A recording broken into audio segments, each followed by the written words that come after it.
నమస్తే, welcome to Telugu 360. తెలంగాణలో కొంత ఆందోళనకరం అయితే జరుగుతూ ఉంది. దానిలో భాగంగానే మనకి అద్దంకి దయాకర్ గారు అయితే ఉన్నాం, మాట్లాడదాం. సార్, ఏదైతే కులగణన చేస్తూ ఉన్నాం, బీసీ సంబంధించిన రిజర్వేషన్ల గురించి కాంగ్రెస్ పార్టీ పూర్తిగా ఫెయిల్ అయిందని చెప్తా ఉన్నారు. ఎలా చూస్తూ ఉన్నారు? వాళ్ళది ఎందుకు నమ్మాలి బ్రదర్? సక్సెస్ అయింది, మాది నమ్మండి. 89 నుంచి 90% ఇప్పటికీ అన్ని రకాల అంశాల్లో కేర్ తీసుకున్నాం, అయింది. కాబట్టి దీన్ని ఎవడో పనికిరానోడు చెప్పిన అంశాన్ని మనం పట్టించుకోవాల్సిన అవసరం లేదు. అందుకే మళ్ళీ చేస్తూ ఉన్నారు. మళ్ళీ కొత్తగా స్టార్ట్ చేసింది. మళ్ళీ ఒక ఏదైతే కోట్ల స్కామ్ చేయడానికి మాత్రమే కులగణన పేరు తీసుకుని వస్తూ ఉన్నారు. మొన్న దాకా 160 కోట్లు అది చేసి ఇప్పుడు మళ్ళీ ఎంతో కొంత ప్రజల ధనాన్ని వేస్ట్ చేయడానికి చేస్తూ ఉన్నారని చెప్తా ఉన్నారు.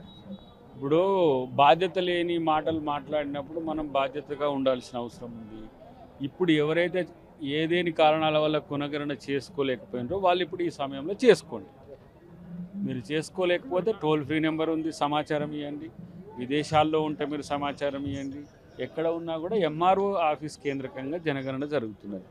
బట్ 100% అవ్వడానికి అవకాశం ఉంది. దాంట్లో కూడా పాల్గొనకపోతే మనం ఏం చేయలేము. నీ రికార్డ్స్ నేను ఇయ్యను అని అంటే నేనేం చేసేది? ఇప్పుడు కేసీఆర్ ఇయ్యలేదు, ఏం చేస్తాం? ఆయన భారత రాష్ట్ర సమితిని మరి ఢిల్లీలో రిజిస్ట్రేషన్ చేసుకోవాలనుకున్నాడేమో, ఆయన నాకు తెలియదు. వాళ్ళు ఇవ్వని వాళ్ళ పట్ల మనం ఎన్నిసార్లు బదిలాడతారా? బీసీలకి ఇప్పుడు రిజర్వేషన్ కల్పిస్తామని స్థానిక ఎన్నికలలో చెప్తా ఉన్నారు. కానీ ఎమ్మెల్యేలు సంబంధిత ఎమ్మెల్సీ దాంట్లో ఎక్కడ కూడా బీసీలకి స్థానం ఇవ్వట్లేదు, మంత్రులలో కూడా బీసీలకు స్థానం ఇవ్వట్లేదు అని కూడా చెప్తా ఉన్నారు. అందరికీ అన్ని రకాలుగా అన్ని సందర్భాల్లో కలిసి రాకపోయినా సందర్భం వచ్చినప్పుడల్లా బీసీలకు మేలు జరుగుతూనే ఉంటుంది. అది చేసే బాధ్యత కాంగ్రెస్ పార్టీ. కాబట్టి ఇప్పుడు మహేష్ కుమార్ గౌడ్ గారిని ఎమ్మెల్సీ ఇచ్చి మనం పీసీసీ ప్రెసిడెంట్ చేసుకున్నాం. అట్లనే పొన్నం ప్రభాకర్ గారి నుంచి మొదలు పెడితే ప్రతి ఒక్క దగ్గర సోషల్ ఈక్విలిబ్రియం అనేది చూస్తారు. ఎస్సీలకు ఇచ్చే దగ్గర ఎస్సీలకు, ఎస్టీలకు ఇచ్చే దగ్గర ఎస్టీలకు, బీసీలకు ఇచ్చే దగ్గర బీసీలకు, అట్లా జరుగుతుంది. కాబట్టి ఒకరికి ముందు ఒకరికి వెనుక. కాబట్టి దాన్ని ప్రతి అంశం కౌంట్ అయితేనే ఉంటుంది. మీరు ప్రశ్నించినట్టే మా పార్టీలో పెద్దలు కూడా ప్రశ్నిస్తుంటారు, వాళ్ళకి అవకాశాలు కల్పిస్తాం. ఎస్సీలకు సంబంధించి వర్గీకరణ, ఏబీసీ వర్గీకరణ ఏదైతే 30 సంవత్సరాల నుండి ఒక కోరికగా ఉండిపోయింది. అది కూడా జరిపినప్పటికి కూడా వాళ్ళు హ్యాపీగా లేదు. ఎందుకంటే గాంధీ భవన్లోనే సంబరాలు అయినాయి కానీ ఊళ్ళల్లో సంబరాలు అవ్వలేదు. ఎందుకంటారు? ఇప్పుడు సంబరాలు జరగనంత మాత్రాన చేసింది తప్పు అనేది అవివేకం కదా. చేసింది జరుగుతుంది కదా. దాంట్లో కూడా అభ్యంతరాలు కృష్ణమాధికారు లేవనెత్తుతున్నారు, మాలమాన నాయకులు లేవనెత్తారు. వాళ్ళిద్దరి సమస్యలు కూడా సానుకూలంగా పరిష్కరించే ప్రయత్నం ప్రభుత్వం చేస్తుంది. అంటే ఓకే అనుకుంటారు. అంటే ఏదైతే వర్గీకరణ చేసిందో, ఏబీసీ వర్గీకరణ ఏదైతే చేసిందో అది అంటే కాంగ్రెస్ జనాభా పరంగా చేసిందంటారు. ప్రభుత్వం కమిటెడ్గా సైంటిఫిక్గానే చేస్తుంది. ప్రభుత్వం తప్పులు చేయడానికి అవకాశం ఉండదు. వ్యక్తులు చేసిన వ్యవస్థ కదా ఇది. ప్రభుత్వము క్యాబినెట్ సబ్ కమిటీ ఉంది, సింగిల్ జడ్జి కమిటీ ఉన్నది. ప్రభుత్వం ఓవరాల్గా ఒక నిర్ణయం తీసుకుంటున్నది. అలాంటప్పుడు ఎవరో వేగ్గా చేసిన కామెంట్ మనం సమాధానం ఇవ్వాల్సిన అవసరం ఉండదు. ఇంకోటి, ముందుగా కాంగ్రెస్ పార్టీ ఎన్నికలకు వెళ్ళాలంటేనే భయపడతా ఉంది, స్థానిక ఎన్నికలకి వెళ్ళాలంటేనే భయపడతా ఉంది. అందుకే సర్పంచ్ ఎన్నికలను వాయిదా వేసుకుంటూ వెళ్తా ఉందని అనుకోవడం. వాడే తలకాలేనోడు సర్వే కావాలని, సర్వే 42% ఇద్దామనంటే కులగణన మంచిగా జరగలేదని, మళ్ళీ కులగణనకు వస్తే మళ్ళీ సర్పంచ్ అనుకో. ఏం తరికారా బాబు? ఇదంతా కూడా ఒక ఫ్రస్ట్రేషన్తో చేసేయి. కాబట్టి ప్రభుత్వానికి ఒక స్పష్టత ఉంది. ఎవరు ఏదైతే వ్యాలిడ్ ఆబ్జెక్షన్స్ ఉంటాయో, వ్యాలిడ్ కన్స్ట్రక్టివ్ క్రిటిసిజమ్స్ ఉంటాయో వాటిని కన్సిడర్ చేస్తాం. సమస్యను పరిష్కరించడానికి నిరంతరం ప్రభుత్వం ఎన్నిసార్లు అయినా కూడా ఆ విషయంలో వెనుకడుగేయదు. కానీ సమస్యనే చూసేటువంటి వాడు సమస్యగాడు కాబట్టి వాని గురించి ఆలోచించాల్సి అవసరం ఉండదు. ఒక రైతును రాజును చేసింది బీఆర్ఎస్ ప్రభుత్వము. కాంగ్రెస్ పార్టీ ఒక బానిసత్వంగా రైతును చూస్తూ ఉంది. అందుకే ఇంతవరకు కూడా రైతు భరోసా డబ్బులు కూడా ఇంకా వేయట్లేదు అని చెప్తా ఉన్నారు. వాళ్ళు ఇప్పుడు పగోని పంచాంగం చేసి చెప్పమంటే మధ్యాహ్నం వచ్చినామంటారు. వాళ్ళ ముచ్చట్లు ఇన్నిసార్లు వాళ్ళే అడుగుతున్నారు కదా. మరి 21,000 కోట్ల రూపాయలు ఇచ్చిండ్రు కదా, వాళ్ళు చేయట్లేరు అంటున్నారు. ఎవరికి చేసిరు సార్ అని మీరు అడగట్టేవుగా నువ్వు కూడా. వాళ్ళ క్వశ్చన్లు ఇప్పుడు మేము చేసినవి ఏంటనేది మేము చెప్పుకోవాల్సిన అవసరం వచ్చింది. కానీ మీరు గుర్తిస్తలేరుగా.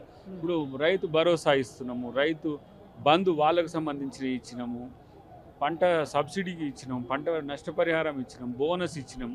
60,000 కోట్ల రూపాయలు ఒక సంవత్సరంలో చేసినాం. ఆయన రైతును ఏమన్నారు కదా, రాదని అంటే రోడ్ల మీద ఒడ్లు పోసుకుంటూ కూడా కొన్న మీరు వాళ్ళు చేసింది గొప్పతనం అంటే మనం ఎందుకు పట్టించుకోవాలి కదా. ఇక్కడ ఫైనల్గా కేసీఆర్ గారు బయటికి వస్తాము అని కూడా చెప్తా ఉన్నారు. ఒకవేళ బయటికి వస్తే మామూలుగా కొట్టాము, కొడితే కుంభస్థలాన్ని కొడతాం అన్నట్టుగా వాళ్ళు చెప్తా ఉన్నారు. ఒకవేళ బయటికి వస్తే కేసీఆర్ మీరు సిద్ధంగా ఉన్నారా మీ గవర్నమెంట్ ఎదుర్కోవడానికి? ఆయనను కొడితేనే దిమ్మ తిరిగి మైండ్ బ్లాక్ అయ్యి ఫామ్ హౌస్లో పోయింది, ఇంకా రావట్లేదు. రమ్మను, మళ్ళీ వస్తే ఈ ప్రజలు ప్రజాస్వామ్యంలో ప్రజలు కొట్టేది నాయకులు కాదు. నాయకులు ప్రజల ఓట్లకు ఊడతారు. ప్రజల్ని ప్రేమిస్తే గౌరవిస్తారు. ప్రజల్ని మనం గౌరవిస్తే గెలిపిస్తారు. నాయకులు అయినప్పుడు మనం ప్రజల్ని దోచుకుంటాం కదా, వాళ్ళు మైండ్ బ్లాంక్ అయ్యేటట్టు కొడతారు. అట్లా ఫామ్ హౌస్లో వాళ్ళు. రేవంత్ రెడ్డి ఇలాకాకి వెళ్ళి కొడంగల్లో కేటీఆర్ గారు రాజీనామా చేయండి రేవంత్ రెడ్డి గారు, మళ్ళీ ఎలక్షన్ పెడదామన్నట్టు కూడా రేవంత్ రెడ్డికి సవాల్ విసిరిన సంగతి చూసినాం. ఎలా చూస్తా ఉన్నారు ఇది? మంచిగా ఇప్పుడు మంచి హాస్పిటల్లో చూసుకోమను, ఎర్రగడ్డలను వైజాగ్లో చూపించుకోమను. ఎందుకు రాజీనామా చేయాలనో తలకాయ ఉందా కనీసం? అక్కడ ప్రజలకి అన్యాయం చేస్తూ ఉన్నారంట కాంగ్రెస్ పార్టీ కొడంగల్లో. సిరిసిల్ల కూడా నువ్వు అన్యాయం చేస్తున్నావు. నువ్వు పోక నువ్వు రాజీనామా చేయి. మరి ఇంత తలతోక లేని ఒక బచ్చకాయలు ముచ్చట్లు అవన్నీ కూడా. ఒక రాజకీయ పరిపక్వత ఉండదు, ఒక ప్రశ్నకు అర్థం ఉండదు, చెప్పే సమాధానంలో క్లారిటీ ఉండదు. పోయి కోళ్ళ పందాలు ఆడుకోపో, మరి ఆడ మీ ఫ్రెండ్ దాంట్లో పోయి ఆడుకో. మంచి క్యాసినో కూడా ఉందట కదా, క్యాబరే కూడా చెప్పి ఆడ ఇంత డ్రగ్స్ కూడా పెట్టి చేసుకుంటే అప్పుడు తెలుస్తుంది. అందులో ఎటువంటి వాస్తవం లేదు అని చెప్తా ఉన్నారు కదా. ఎవరన్నారు? అక్కడ వాస్తవాలు ఏం లేవు. ఎవరు చెప్పింది చెప్పు? ఎవరు చెప్పిండ్రు? వాస్తవాలు ఉన్నాయంట. ఎవరు చెప్పింది నీకు వాస్తవాలు లేనని? కాబట్టి అది పోలీస్ ఎంక్వైరీలో ఉంది, తెలుస్తుంది దాని బాధ్యులు ఎవరనేది. కాబట్టి వాళ్ళు చేసిన అకృత్యాలకు వాళ్ళు ప్రజల ముందు ముఖం పెట్టుకొని తిరిగే నైతికత కూడా లేదు. ఏదో తాగుతున్నామా అని బయటకు వచ్చి మాట్లాడుతున్నారు. వాళ్ళ గురించి అసలు అవసరమే లేదు. ఫస్ట్ నువ్వు అన్నట్టు ఆ బక్కాయనని బయటికి రమ్మను. సో ఫైనల్గా ఏదైతే సోషల్ మీడియాలో ఒక పోస్టింగ్ ద్వారా పోల్ వేసారని జరిగింది మన ట్విట్టర్ వేదికగా, దానిలో కూడా కాంగ్రెస్ పార్టీ ప్రజాపాలన కావాలా, ఫామ్ హౌస్ పార్టీ కావాలంటే ఫామ్ హౌస్ పార్టీ కావాలని అధిక శాతం ఓట్లు వేస్తారు. ఇది ఎలా చూస్తా ఉన్నారు? పోయి అందరినీ ఫామ్ హౌస్లు ఉండమని ఓట్లేసిన వాళ్ళని ప్రజల్లో మేము ఉంటాం. ఓకే, వాళ్ళేమో దొరలు కదా, అలా ఫామ్ హౌస్లో పోయి ఉండమను. ప్రజల దగ్గరికి మేము పోతాం, ప్రజల దగ్గరకు మా అధికారులను పంపిస్తాం.